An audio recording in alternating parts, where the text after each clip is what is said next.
بسم الله الرحمن الرحيم. السلام عليكم ورحمة الله تعالى وبركاته. ازيكم يا حبايب قلبي؟ عاملين ايه؟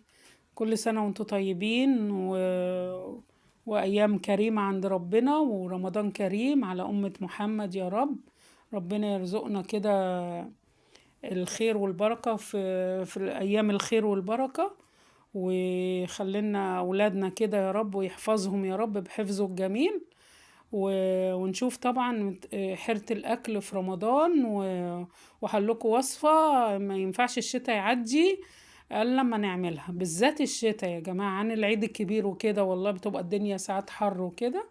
لكن الشوربة بتاعت الكوارع في أيام الشتاء بتبقى إيه، عظمة ولا يعلى عليها.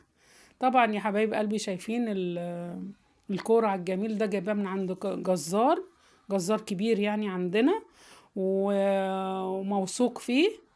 ومش هنعمل بقى زي اللي بيعملوا، بيغلوا ميه ويحطوها وبعدين يكبوها وبعدين يحطوا، لا لا لا لا، مفيش الكلام ده. لو انتي شاكه في الجزار او جايباه من اي حته يعني، تعملي الحركه دي طبعا، ولا في زفاره ولا في حاجه ولا في ريم اصلا. انا عماله اهو زي ما انتم شايفين، غليت ميه وسقطته، عماله بدور على الريم واجيبه. بصوا هما دول اللي طلعوا اهم زي ما احنا شايفين كده. يعني مش عايزه اقول لكم ده كرة عجمية، يعني هو غالي شوية، بس الغالي تمنه فيه زي ما بيقولوا كده يا حبايبي.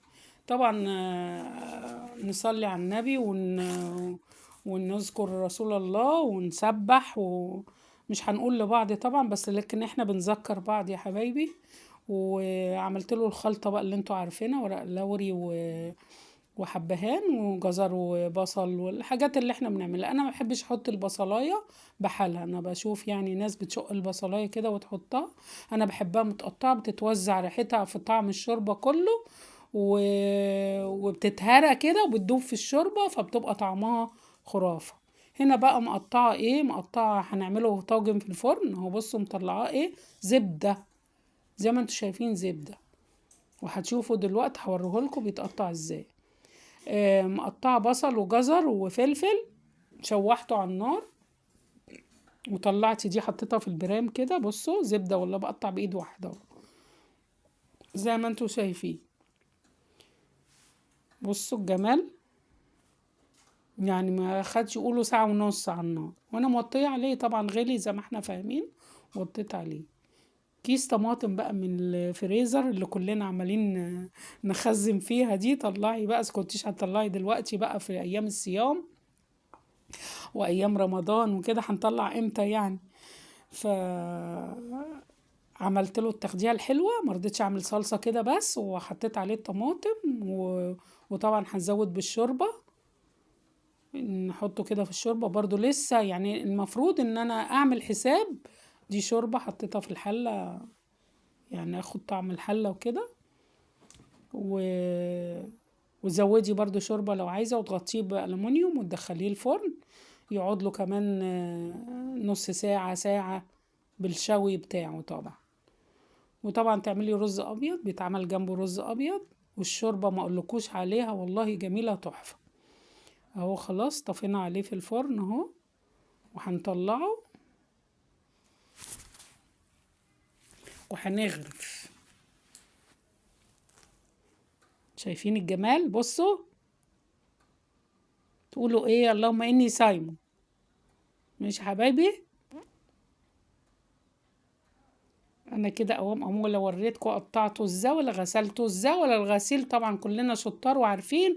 انا بحب اختصر يا جماعه، مش هنقعد نعيد ونزيد ونعمل حلقه لغسله وحلقه مش عارفه لسلقه.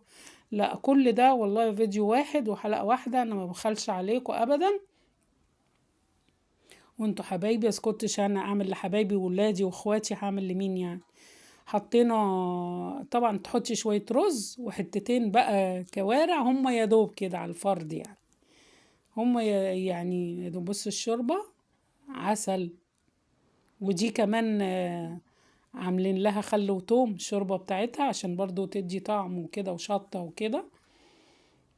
واوعى وشك بقى، محدش يقول لي حطي حتة كمان يا بنت، اهي سمعت الكلام وحطت. و لو عجبكم بقى الطبق الجميل التحفة ده، تنسونيش بقى في الدعوة الحلوة أهم شيء، ولايك واشتراك. والسلام عليكم ورحمة الله تعالى وبركاته.